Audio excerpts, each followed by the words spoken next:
multilateral financing, contributions from corporates, non-residents, and so on. I propose to revamp the IDEA scheme during the current financial year.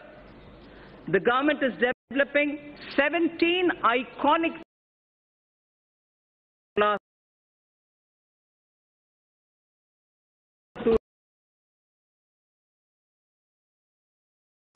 tourism sites would enhance visitor experience, which would lead to increased visits of both domestic and international tourists at these destinations. With the objective of preserving rich tribal heritage, a digital repository is developed where documents of folk songs, photos and videos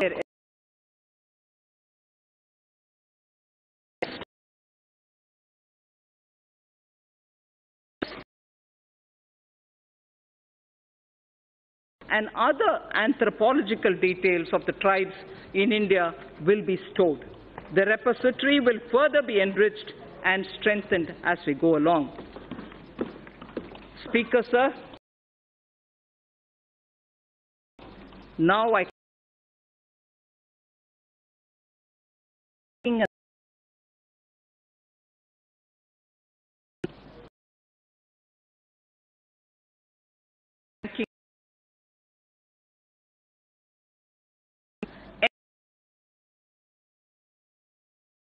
commercial banks have reduced by over 1 lakh crore over the last year. Record recovery of over 4 lakh crore due to IBC and other measures has been effected in the last 4 years. Provision coverage ratio is now at its highest in 7 years, and domestic credit growth has risen by 13.8%. Government has smoothly carried out consolidation, reducing the number of public sector banks by 8. Government has smoothly carried out consolidation, reducing the number of public sector banks by 8. At the same time, as many as 6 public sector banks have been enabled to come out of prompt corrective action framework. We have enabled 6 public sector banks to come out of that situation. Having addressed the legacy issues, public sector banks are now proposed to be further provided 70,000 crores of rupees capital to boost credit for a strong impetus to the economy. 70,000 crores of rupees will be provided in order that capital will be boosted so that credit can be improved. To further improve ease of living, they will leverage technology, offering online personal loans, doorstep banking, and enabling customers of one public sector bank to access services across all public sector banks, and so on. In addition, government will initiate steps to empower account holders to remedy the current situation in which they do not have control over deposits of cash by others into their accounts. There is an issue now. Unknowing to them, there are money being deposited into accounts, and that is creating a lot of problems for customers. So we will be addressing that also. We will initiate steps to address that problem. Reforms will also be undertaken to strengthen governance in public sector banks. Non-banking financial companies are playing an extremely important role in sustaining consumption demand as well as capital formation in small and medium industrial segment. NBFCs that are fundamentally sound should continue to get funding from banks and mutual funds without being unduly risk-averse.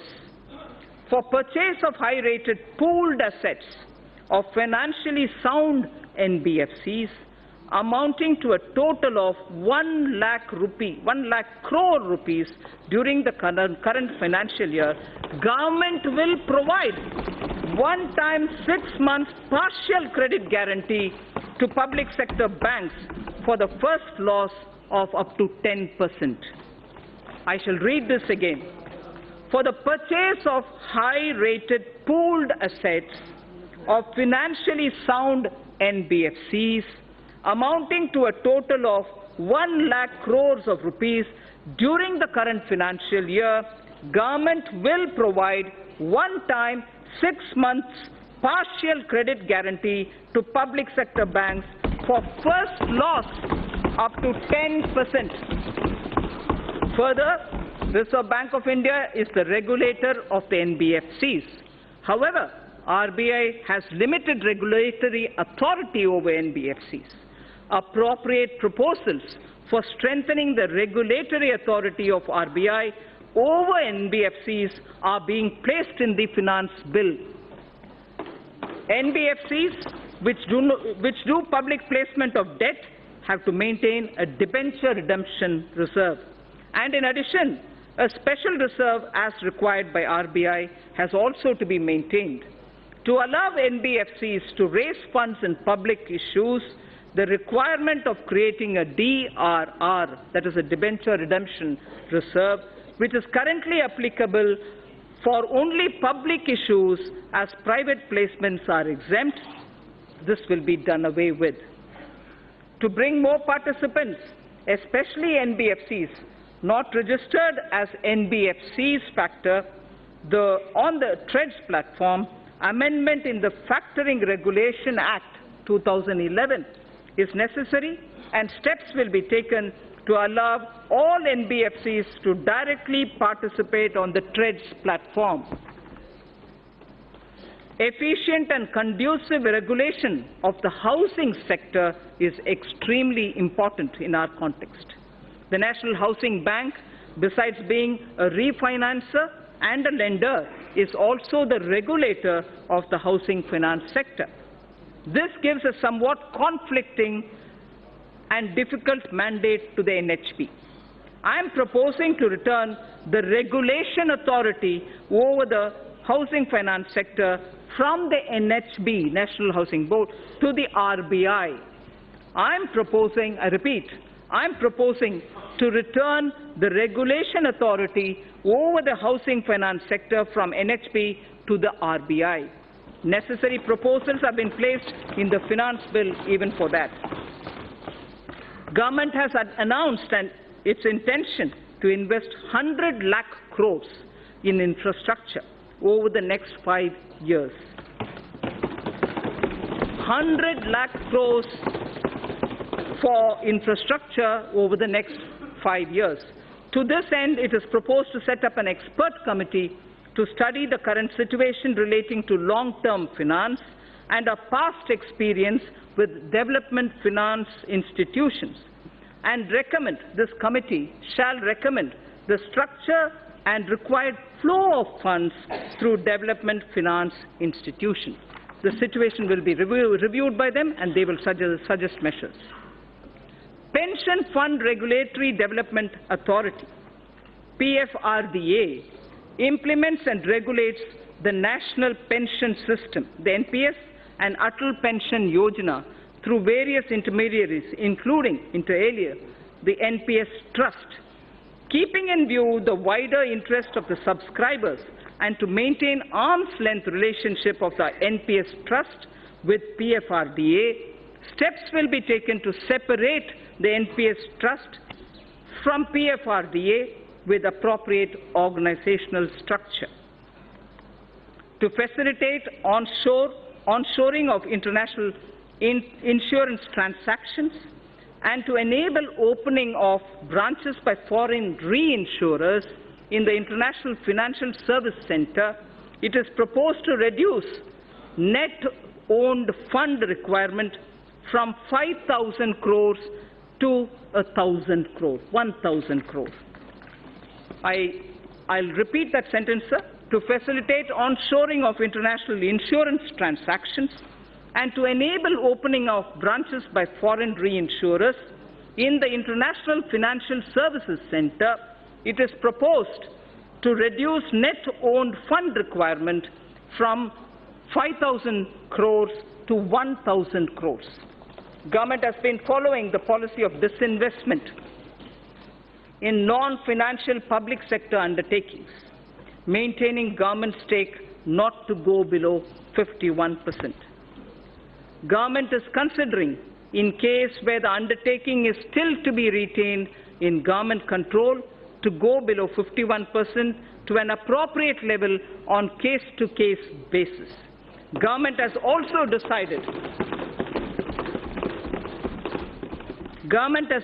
decided to modify present policy of retaining 51% government stake to retaining 51% stake inclusive of the stake of government-controlled institutions. Sir Speaker, in order to improve the capital flows into the Indian economy, it is important to align domestic corporate systems and practices with global ones. It is also appreciated that global finance movement in equity uses certain parameters to evaluate the stocks in which they choose to invest. The government intends to further encourage retail participation in CPSEs, which of late has shown very encouraging upward trend. In order to provide additional investment space, the government would realign its holding in CPSEs, including banks, to permit greater availability of its shares and to improve depth of its market. Strategic disinvestment of select CPSEs would continue to remain a priority of this government. In view of current macroeconomic parameters, government would not only reinitiate the process of strategic disinvestment of Air India, but would offer more CPSEs for strategic participation by the private sector. I repeat this sentence: strategic disinvestment of select CPSEs would continue to remain a priority for this government. In view of current macroeconomic parameters, government would not only reinitiate the process of strategic disinvestment of Air India, but also would offer more CPSEs for strategic participation by the private sector. Government is setting an enhanced target of rupees 1,05,000 crore of disinvestment receipts for the financial year 2019-20. The government will undertake strategic sale of PSUs. The government will also continue to do consolidation of PSUs in the non-financial space as well. Sir, ETFs have proved to be an important investment opportunity for retail investors and has turned out to be a good instrument of Government of India's disinvestment program. To expand this further, government will offer an investment option in ETFs on the line of equity-linked savings scheme, which is ELSS. This would encourage long-term investments in CPSEs. For bringing better public ownership of the PSUs and also bring greater commercial and market orientation of the listed PSUs, the government will take all necessary steps to meet public shareholding norms of 25% for all listed PSUs and raise the foreign shareholding limits to maximum permissible sector limits for all PSUs, companies which are part of emerging market index. Sir, the Indian sovereign debt, external debt, India's sovereign external debt to GDP is among the lowest globally at less than 5%. Honorable Speaker, sir, this is a very important indicator for India. I am repeating the line. India's sovereign external debt to GDP is among the lowest globally at less than 5%. The government will start raising a part of its gross borrowing program in external markets in external currencies. This will also have beneficial impact on demand situation for the government securities in domestic market. a new series of coins, sir, a new series of coins of 1 rupee, 2 rupees, 5 rupees, 10 rupees and 20 rupees, easily identifiable to the visually impaired also, were released by the government minister, by the Honorable Prime Minister on 7th March 2019. These new coins will be made available for public use shortly. Sir, in the first 50 years after independence, we emphasized on rights. So I draw your attention to this line, which marks the end of part A of my speech. In the first 50 years after independence, we emphasized on rights. Marking 75 years of our independence, we should place emphasis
on to. We will remember our freedom fighters. We should dedicate ourselves to the service of the nation. So now I move to part B, which is something of great interest for all of us, taxation related. Honorable Speaker, sir, I see a lot of members sitting up. Mr. Speaker, sir, I begin by thanking our taxpayers who, as responsible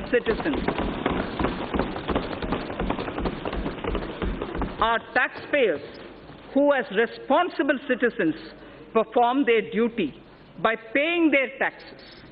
It is because of their valuable contribution that our government is able to work for our collective dream of inclusive and all-round development of our nation. I place my appreciation to the honest taxpayer of India. At this juncture, sir, I find wisdom in a line from Purananuru, which is a Sangam time Tamil literature piece.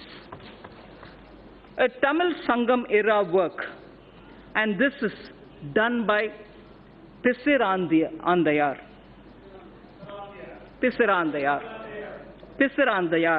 yes. The verse, Yanai Pugunda Nilam, a land into which elephant gets in.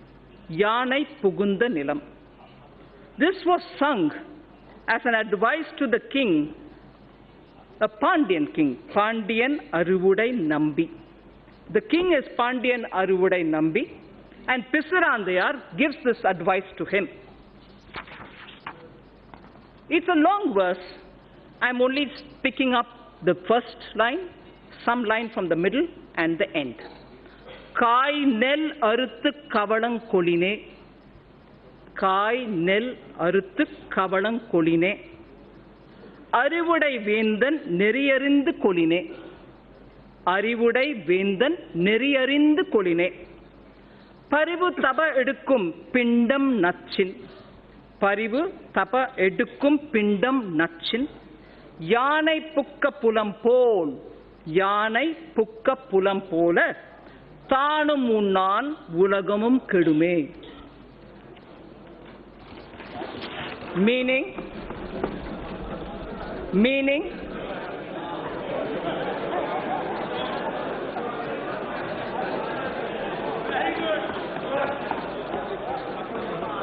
a few mounds of rice, just a few mounds of rice from paddy that is harvested from a small piece of land would be sufficient for the elephant.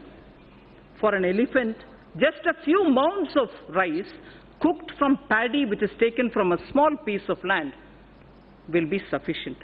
But what if the elephant itself enters into the field and starts eating? It would eat far lesser than what it will trample with its foot. I hope the meaning is clear. So, the advice given to Pandian Arivudai Nambi is a valuable advice that this government appreciates.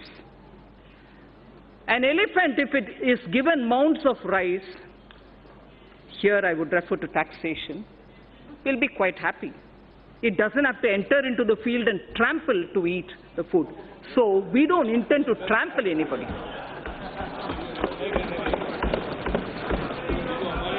Sir, in direct taxes therefore,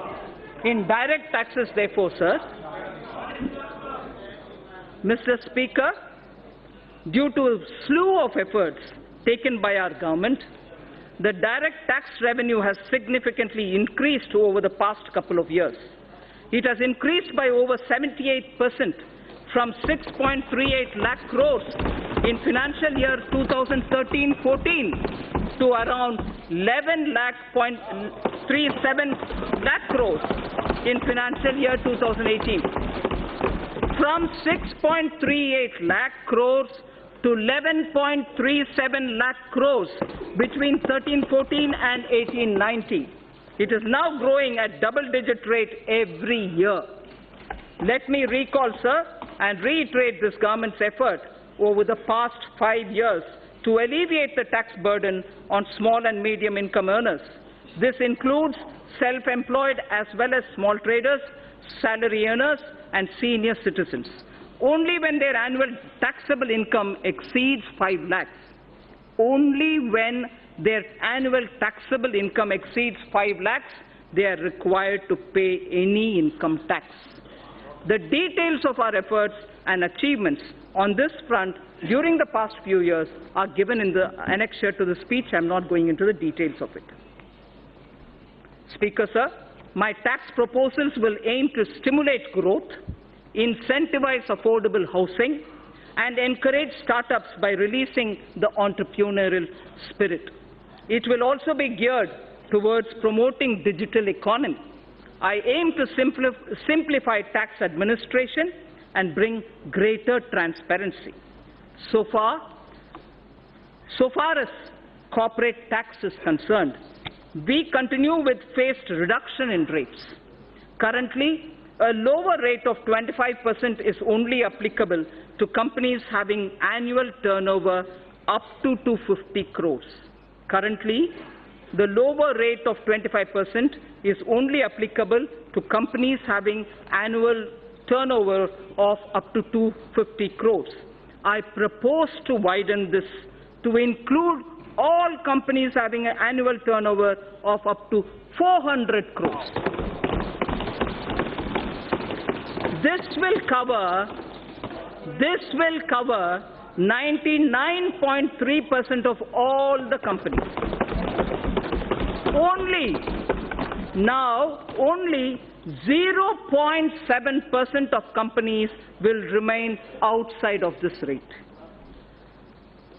So in order to boost economic growth and make in India, the government will launch a scheme to invite global companies through a transparent competitive bidding to set up mega manufacturing plants in sunrise and advanced technology areas such as semiconductor fabrication, solar photovoltaic cells, lithium storage batteries, solar electric charging infrastructure, computer servers, laptops, etc., and provide them investment-linked income tax exemptions under 35AD of the Income Tax Act and other indirect tax benefits on electric vehicles.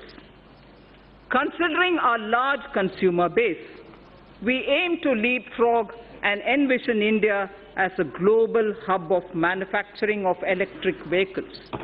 A global hub of manufacturing electric vehicles.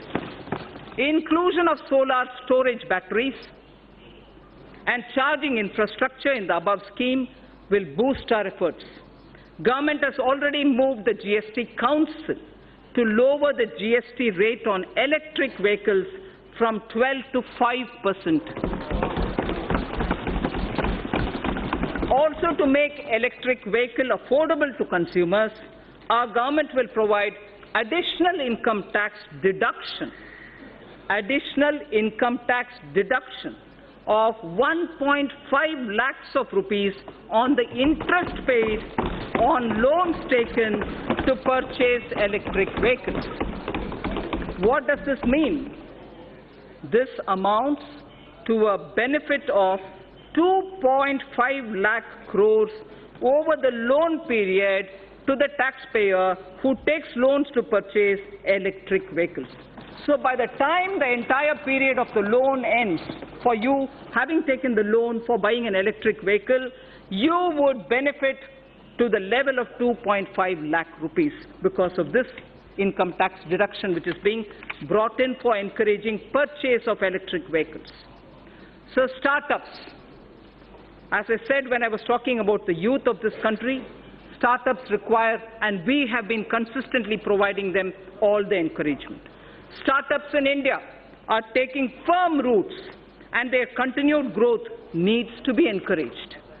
To resolve the so-called angel tax issue, I'm sure a lot of members are concerned on this issue. To resolve the so-called angel tax issue, the startups and their investors who file requisite declarations and provide information in their returns will not be subjected to any kind of scrutiny in respect of valuation of share premiums. The issue of establishing identity of the investor and source of his funds will be resolved by putting in place a mechanism of e-verification, so there's no man-to-man interface there. With this funds raised by startups will not require, the funds raised by startups will not require any kind of scrutiny from the income tax department. In addition, special administrative arrangements shall be made by the Central Board of Direct Taxes for pending assessments of startups and redressal of their grievances. It will be ensured that no inquiry or verification in such cases be carried out by the assessing officer without obtaining approval of his supervisory officer. So the element of discretion with which startups were suffering has been removed. So without obtaining the approval of his supervisory officer, an assessing officer shall not worry the assessee. At present, startups are not required to justify fair market value of their shares issued to certain investors, including Category 1 alternative investment funds. I propose to extend this benefit to Category 2 alternative investment funds also. At the moment, it's available for AIF Category 1. Now I expand this to include Category 2 AIFs also. Therefore, valuation of shares issued to these funds shall be beyond the scope of income tax scrutiny. Again, you get out of income tax scrutiny when that has been done. I also propose to relax some of the conditions for carry forward and set off losses in the case of startups. I also propose to extend the period of exemption of capital gains arising from sale of residential house for investment in startups up to 31/3/2021. And relax certain other conditions of this exemption. So, affordable housing, which is an aim of this government. For realization of the goal of housing for all and affordable housing, a tax holiday has already been provided on the profits earned by developers of affordable housing. Also, interest paid on housing loans is allowed as a deduction to the extent of 2 lakhs in respect of self-occupied property. In order to provide a further impetus, I propose to allow an additional deduction of up to 1,50,000 rupees for interest paid on loans borrowed up to 31st March 2020, next year, for purchase of affordable house valued up to 45 lakhs. Therefore, a person purchasing an affordable house will now get an enhanced interest deduction up to 3.5 lakhs of rupees. This will translate into benefit of 7 lakh of rupees to the middle-class home buyers over their loan period of 15 years. Just as we said about the electric cars, now we are saying the tax deduction provision that we are coming in now with will enable home buyers of the affordable home category that in the period of 15 years, when your loan, home loan runs, the net gain would be 7 lakh of rupees.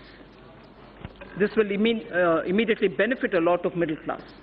So on the NBFCs, a lot of discussion happens today about NBFCs. Non-banking financial companies play an increasingly important role in India's financial system. With enhanced levels of regulation they are subjected to by the Reserve Bank of India, there is a need to provide greater parity in their tax treatments vis-à-vis scheduled banks. Currently, interest on certain bad or doubtful debts made by scheduled banks and other financial institutions is allowed to be offered to tax in the year in which this interest is actually received. I propose to extend this facility to deposit-taking as well as systematically important non-deposit-taking NBFCs also. So the International Financial Services Center, the GIFT City, series of measures have already been taken in the past by this government.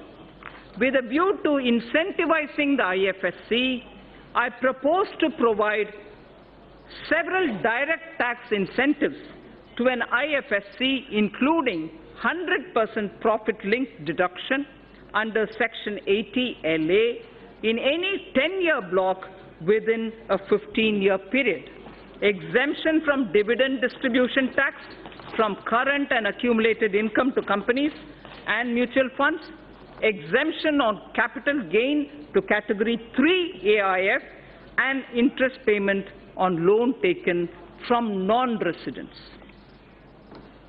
So, securities transaction tax. I propose to give relief in levy of securities transaction tax by restricting it only to the difference between the settlement and the strike price in case of exercise of option. Simplification and ease of living. India's ease of doing business ranking under the category of paying taxes showed a significant jump from 172 in 2017 to 121 in the year 2019. From 172, we have come to 121, a drastic improvement. I now propose to implement series of measures that will leverage technology to make compliance easier for the taxpayer. Interchangeability of PAN and Aadhaar. Mr. Speaker, sir, more than 120 crore Indians now have Aadhaar card. Therefore, for ease and convenience of taxpayers, I propose to make PAN and Aadhaar interchangeable and allow those who do not have PAN card to file income tax returns by simply quoting their Aadhaar number, and also use it wherever they are required to quote the PAN. So everywhere where you are required to quote the PAN, instead you can just do Aadhaar, and even if you don't have a PAN, there is no problem. So pre-filling of income tax returns. Pre-filled tax returns will be made available to taxpayers, which will contain details of salary income, capital gains from securities, bank interest and dividends, etc., and tax deductions also. Information regarding these incomes will be collected from the concerned sources such as banks, stock exchanges, mutual funds, EPFO, state registration departments, and so on. This will not only significantly reduce the time taken to file tax return, but will also encourage accuracy of reporting of income tax. So faceless e-assessment. This is a very important thing about which there's been a lot of discussion. Assessees should not face any kind of harassment. The existing system of scrutiny assessments in the income tax department involves a high level of personal interaction between the taxpayer and the department, which leads to certain undesirable practices and on the part of the tax officials. To eliminate such instances and to give shape to the vision of Honorable Prime Minister, a scheme of faceless assessment in electronic mode involving no human interface is being launched this year in a phased manner.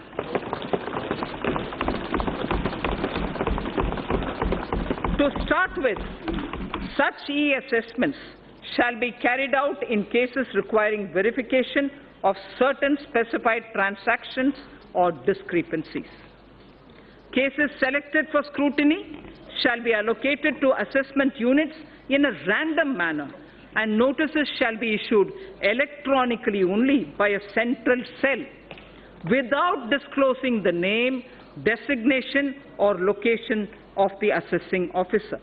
The central cell shall be the single point of contact between the taxpayer and the department. This new scheme of assessment will represent a paradigm shift in the functioning of the income tax department.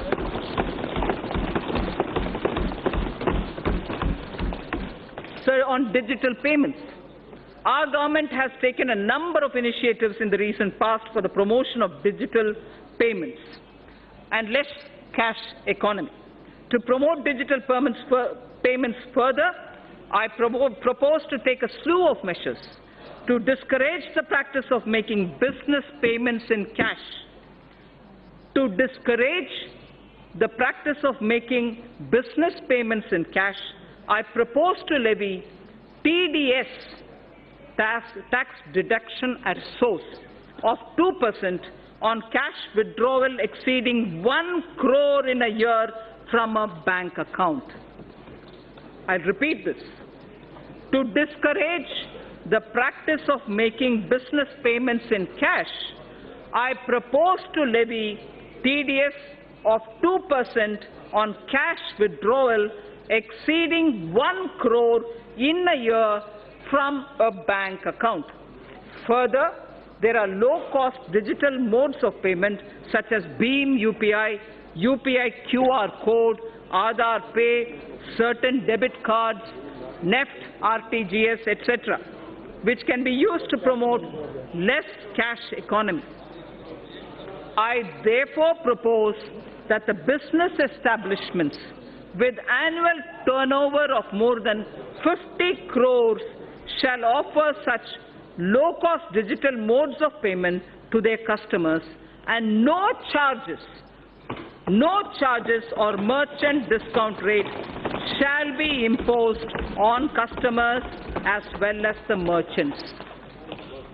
No charges or merchant discount rates shall be imposed on customers as well as the merchants. RBI and banks will absorb these costs from the savings that will accrue to them on account of handling less cash as people move to these digital modes of payment. Necessary amendments are being made in the Income Tax Act and the Payments and Settlement System Act of 2007 to give effect to these provisions. So now about the revenue mobilization. I'm sure it's equally concerning for all of us. Mr. Speaker, sir, as I have started earlier, we have taken several measures in the past to alleviate the tax burden on small and medium income earners, as those having annual income up to 5 lakhs are not required to pay any income tax. We are thankful to the taxpayers who play a major role in nation building by paying their taxes. However, in view of the rising income levels, those in the highest income brackets need to contribute more to the nation's development. I therefore propose to enhance the surcharge on individuals having taxable income from 2 crore to 5 crores and 5 crore and above, so that effective tax rates for these two categories will increase by around 3% and 7% respectively. So the other measures, I also propose to simplify the tax law to reduce genuine hardships being caused to taxpayers, which include enhancing threshold of tax for launching prosecution for non-filing of returns and exempting appropriate class of persons from the anti-abuse provision of Section 50CA and Section 56 of the Income Tax Act. So the indirect taxes. Now coming to indirect taxes, sir. We are aware that the landscape has changed significantly with implementation of the GST. In every sense, this has been a monumental reform. In every sense, this has been a monumental reform, center and states coming together and agreeing to pool in their sovereign power of taxation for common good of the country was unprecedented. 17 taxes and 13 cesses became one tax. Multitude of rates instantly became 4. Almost all commodities saw rate reduction. Tens of returns were replaced by just one. Taxpayers' interface with tax departments got reduced. Border checks got reduced and eliminated in many cases. Goods started moving freely across states, which saved time and energy. A truck started doing two trips in the same time in which it was doing one. Thus, dream of one nation, one tax, one market was realized. The GST Council deserves all the credit for this. Sir, in the initial phase, GST witnessed certain teething problems. This was natural considering the scale of the reform. However, the Council, the Centre and the states proactively worked to resolve these issues. GST rates have also been reduced significantly, where relief of about 92,000 crores per year has been given. We should not lose sight of this fact when judging the performance of the GST. The details are given in the annexure. We are further simplifying the GST processes. A simplified single monthly return is being rolled out. Taxpayer having annual turnover of less than 5 crore shall file only quarterly returns. Free accounting software for return preparation has been made available to small businesses. A fully automated GST refund module shall be implemented. Multiple tax ledgers for a taxpayer January 2020.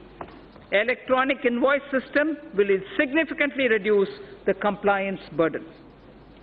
Sir, on the customs side, My proposals are driven with the objective of securing our borders, achieving higher domestic value addition through Make in India, reducing import dependence, protection to MSME, and promoting clean energy, curbing non-essential imports, and correcting inversions.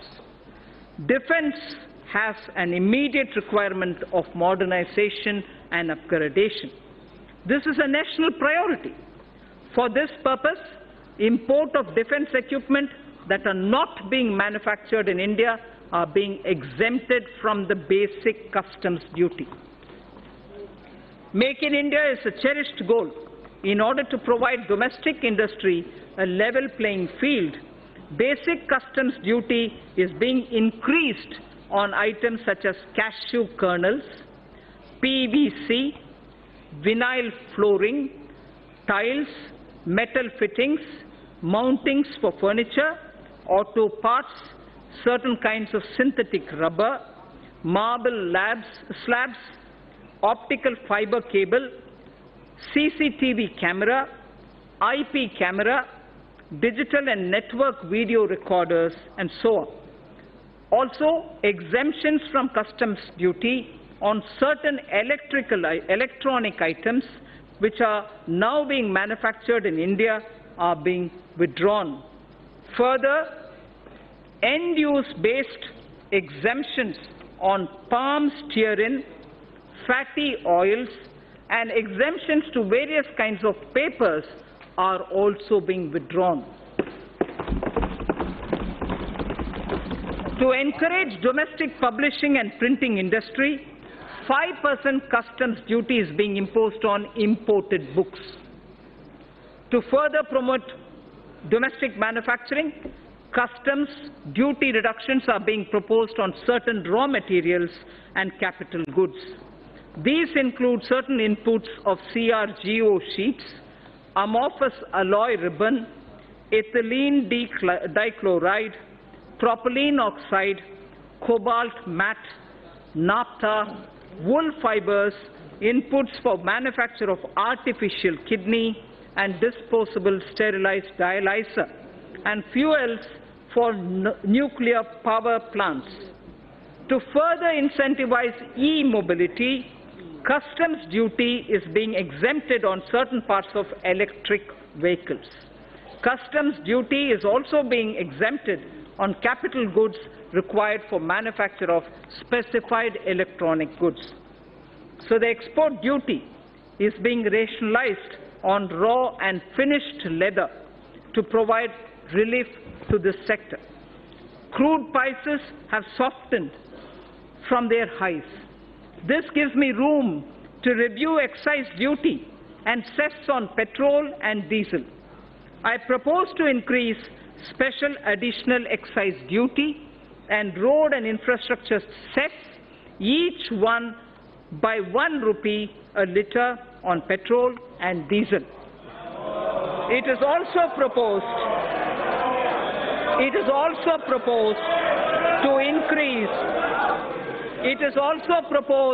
to increase custom duty on gold and other precious metals from 10% to 12.5%. It is also proposed to increase custom duty on gold and other precious metals from 10 to 12.5%. Tobacco products and crude attract national calamity and contingent duty. In certain cases, this levy has been contested on the ground that there is no basic excise duty on these items. To address this issue, a nominal basic excise duty is being imposed. Sir, I am also proposing few amendments to the Customs Act. Recent trends reveal that certain bogus entities are resorting to unfair practices to avail undue concessions and export incentives. While we have intensified our efforts against such nefarious activities, provisions are being incorporated in the Act for enhanced penalty and prosecution for such offences. Further misuse of duty-free scrips and drawback facility involving more than 50 lakh of rupees will be a cognizable and non-bailable offence. GST has completed 2 years. An area that concerns me is that we have huge pending litigations from pre-GST regime. More than 3.75 lakh crores of rupees is being blocked in litigations and service tax and excise. There is a need to unload this baggage and allow businesses to move on. I therefore propose a legacy dispute resolution scheme, that will allow quick closure of these litigations. I would urge the trade and business to avail this opportunity and be free from legacy litigations. The details of my tax proposals are given in the annexure. Sir Speaker, I thank you for this opportunity, and with these words, I commend the budget to this august House. Thank you. To Srimati Nirmala Sitaram, Manya Vitt Mantri ji. I just would like to mention, although I have commended the budget, I just would like to mention, I have not mentioned specific allocations for the scheme and programs. I have not mentioned specific allocations for schemes and programs. All these details are available in the budget documents as much as my speech's annexure. I also thank and take this opportunity for the response that we've received for the crowdsourcing of ideas for the budget. Immense suggestions from common citizens reached us. We have benefited from the crowdsourcing.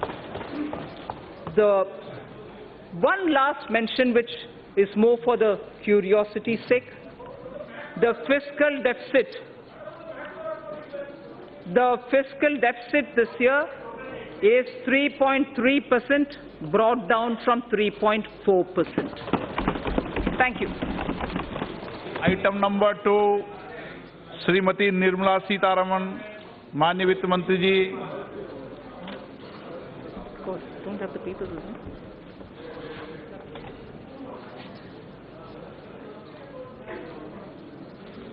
Sir, with your permission, I rise to lay on the table the statements regarding medium-term fiscal policy, fiscal policy statement, and the macroeconomic framework statement under Section 3, subsection 1 of the Fiscal Responsibility and Budget Management FRBM Act 2003. Item number 3. Sir, with your permission again, I rise to move for leave to introduce the Finance number 2 Bill 2019. प्रश्न ये है कि वित्त विधेयक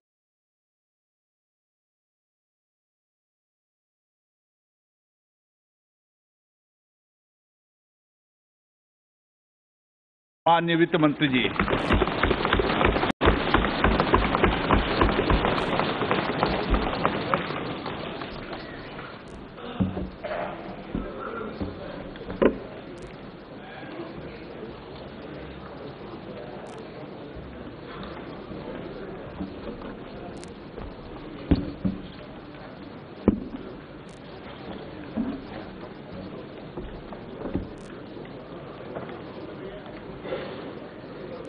धन्यवाद जी।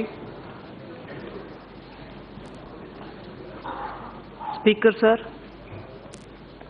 I rise to present the budget for the year 2019-20. The recent election, which brought us to this august House today, was charged with brimming hope and desire for a bright and stable new India. Like never before, India celebrated its democracy by coming out to vote in large numbers. Voters' turnout was highest at 67.9%. Every section, young, old, first-time voters, voters since the first general election, women, all turned up to stamp their approval of a performing government. Through their unambiguous and firm mandate, They have reaffirmed putting the nation first. The people of India have validated the two goals for our country's future, that of national security and economic growth. The first term of Honorable Prime Minister Narendra Modi-led NDA government stood out as a performing government, a government whose signature was in the last mile delivery. Between 2014 and 19, we provided a rejuvenated center-state dynamic, cooperative federalism, GST Council, and a strident commitment to fiscal discipline. We had set the ball rolling for a new India, planned and assisted by the Niti Aayog, a broad-based think tank. We have showed by our deeds that the principle reform, perform, transform can succeed. On many programs and initiatives, we had worked on unprecedented scale. Average amount spent on food security per year approximately doubled during 2014-19 compared to the preceding 5 years.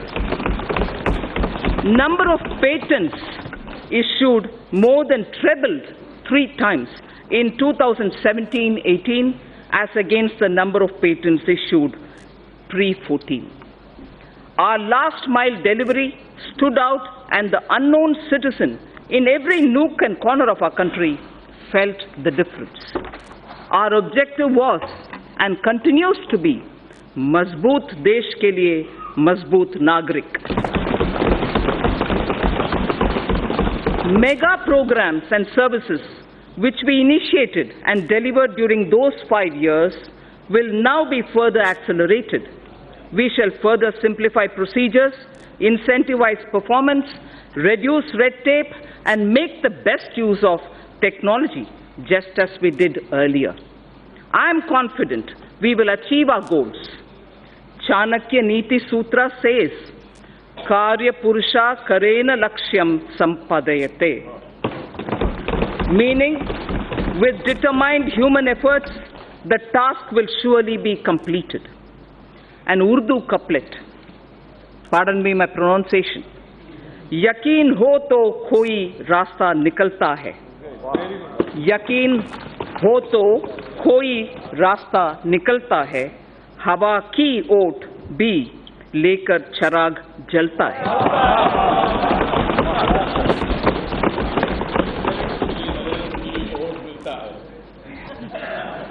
Vision for the decade. Our economy was at approximately $1.85 trillion when we formed the government in 2014. Within 5 years, it has reached $2.7 trillion. Hence, it is well within our capacity to reach the $5 trillion in the next few years. In the interim budget of 2019-20 presented in February 2019, we gave ourselves a vision for the decade. I flag here the 10 points of our vision laid before us. Building physical, social infrastructure, digital India reaching every sector of the economy, pollution-free India with green Mother Earth and blue skies. Make in India with particular emphasis on MSMEs, startups, defense manufacturing, automobiles, electronics, fabs and batteries, and medical devices. Water, water management, clean rivers. Blue economy, space programs, Gaganyaan, Chandrayaan, and satellite programs. Self-sufficiency and export of food grains, pulses, oil seeds, fruits and vegetables, healthy society, Ayushman Bharat, well-nourished women and children, safety of citizens, Team India with Jan Bhagidari, minimum government, maximum governance. These were the vision we set before ourselves. With this vision set before us, with the mandate given by its people, we are determined to take India to that height that it richly deserves. I strongly believe that with the clear-headed leadership of Honorable Prime Minister, we can achieve our goal. So what are the plans to reach the 5 trillion economy? The Indian economy will grow to become a $3 trillion economy in the current year itself. It is now the 6th largest in the world. 5 years ago, it was at the 11th position. In purchasing power parity terms, we are in fact the 3rd largest economy already, only next to China and the USA. To attain this and more, we need to continue undertaking many structural reforms. In the last 5 years, we saw many big reforms, in particular indirect taxation, bankruptcy, and real estate. While these reforms were happening here in the Parliament, the common man's life was being changed through mudra, loans, to help him to do his business, and through several programs, it was being ensured that his or her kitchen had become smokeless. His or her house got electricity connection, and women's dignity was respected with the provision of toilets in home. The common man was served even as a major transformational reforms were being rolled out.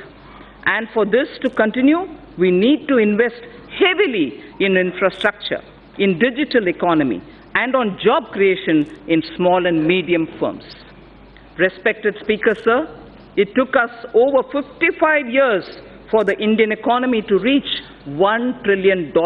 But when the country and her people's hearts are filled with Asha, Vishwas, and Akanksha, that is, when the hearts are filled with hope, trust and aspirations, we, in just 5 years, added $1 trillion. As I said, today we are nearing a $3 trillion level. So when we aspire to reach a $5 trillion level, many wonder if it's possible. If we can appreciate our citizens' purusharth or their goals of human spirit or pursuit, filled with the inherent desire to progress, led by the dedicated leadership present in this House, the target is eminently achievable. All of India's private sector industries, small, medium, or large, have played a substantial role in growing our economy. I recall the words of an eminent industry leader who said that his company's growth has always aligned itself with India's growth, before and post-independence. So if before independence, India Inc. understood Swadeshi, today they understand Make in India. We do not look down upon legitimate profit earning. Gone are the days of policy paralysis and license quota control regimes. India Inc. are India's job creators. They are the nation's wealth creators. Together with mutual trust, we can gain, catalyze fast, and attain sustained growth. I wish to propose a number of initiatives as part of a framework for kick-starting the virtuous cycle of domestic and foreign investments. Connectivity is the lifeblood of our economy. The government has given a massive push to all forms of physical connectivity through Pradhan Mantri Gram Sadak Yojana, industrial corridors, dedicated freight corridors, Bharatmala and Sagarmala projects, Jal Marg Vikas and Udan schemes. While the industrial corridors would improve infrastructure availability for greater industrial investment in the catchment regions, the dedicated freight corridors would mitigate the congestion of a railway network benefiting the common man. The ambitious program of Bharatmala would help develop national road corridors and highways, while Sagarmala would enhance port connectivity, modernization, and port-linked industrialization. If Sagarmala is aimed at improving the infrastructure for external trade, equally, it is the poor man's transport too. The Jal Marg Vikas project for capacity augmentation of navigation on national waterways is aimed at smoothing internal trade carried through inland water transport. These initiatives will improve logistics tremendously, reducing the cost of transport and increasing the competitiveness of domestically produced goods. The UDAN scheme is providing air connectivity to smaller cities and enabling the common citizens of our country to avail air travel. All these programs are also helping bridge the rural and urban divide. As the world's third largest domestic aviation market, the time is ripe for India to enter into aircraft financing and leasing activities from Indian shores. This is critical to the development of self-reliant aviation industry, creating aspirational jobs in aviation finance, besides leveraging the business opportunities available in India's financial special economic zones, namely International Financial Services Center, the IFSC. Government will implement the essential elements of the regulatory roadmap for making India a hub for such activities. For providing an enabling ecosystem for growth in India of maintenance, repair and overhaul, MRO, maintenance, repair and overhaul industry, it is proposed to leverage India's engineering advantage and potential to achieve self-reliance in this vital aviation segment. Government will adopt suitable policy interventions to create a congenial atmosphere for the development of MRO in the country. The new metro rail projects for a total route length of 300 kilometers have been approved during 2018 and 19. Also, during 2019, about 210 kilometers metro lines have been operationalized. With this, 657 kilometers of metro rails network has become operational across the country. 657 kilometers. India's first indigenously developed payment ecosystem for transport based on National Common Mobility Card, NCMC standards, was launched by the Honorable Prime Minister in March 2019. This will enable people to pay multiple kinds of transport charges, including metro services and toll tax, across the country. This interoperable transport card runs on RuPay card and would allow the holders to pay for their bus travel, toll taxes, parking charges, retail shopping, and even withdraw money. Phase 2 of the FAME scheme, following approval of the Cabinet, with an outlay of 10,000 crore rupees over a period of 3 years, has commenced from 1st April 2019. The main objective of the scheme is to encourage faster adoption of electric vehicles by way of offering upfront incentive on purchase of electric vehicles, and also by establishing the necessary charging infrastructure for electric vehicles.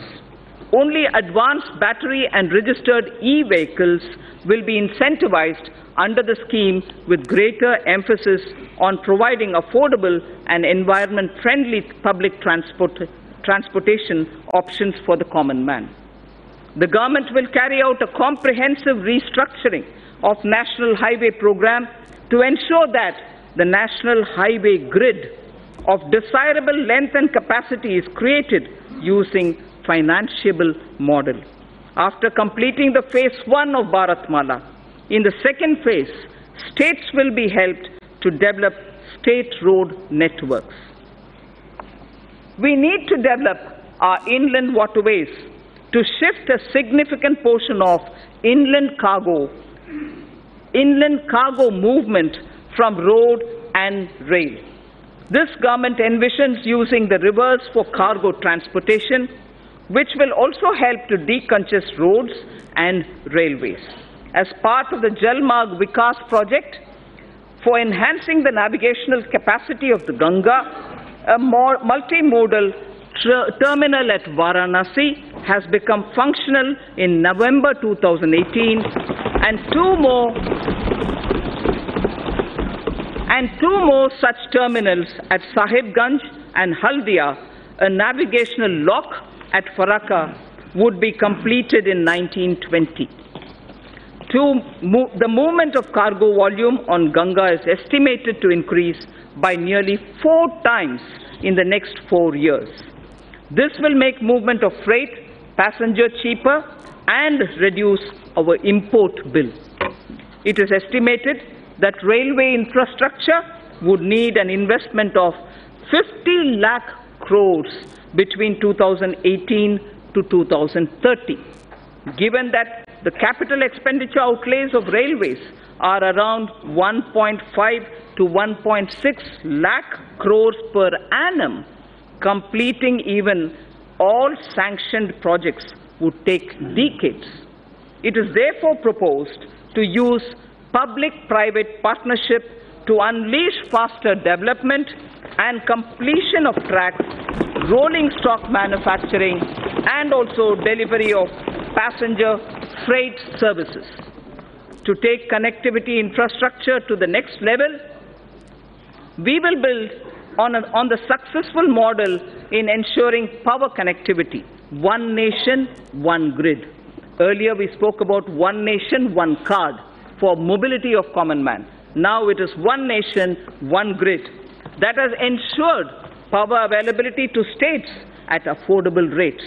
I propose to make available a blueprint this year for developing gas grids, water grids, highways, and regional airports. So the scaling up that we talked about, which marks the USP of this government, is revealed in each one of these examples. We do it in that scale each time. The recommendations of high-level empowered committee on retirement of old and inefficient plants and addressing low utilization of gas plant capacity due to paucity of natural gas will also be taken up for implementation now. Our government launched Ujjwal Discom Assurance Yojana, UDAY, in 2015, aimed at financial and operational turnaround of discoms. Government is examining the performance of the scheme, and it will further get improved. We will work with the state governments to remove barriers like cross-subsidy surcharges, undesirable duties on open access sales, or captive generation for industrial and other bulk power consumers. Besides these structural reforms, considerable reforms are needed in tariff policy.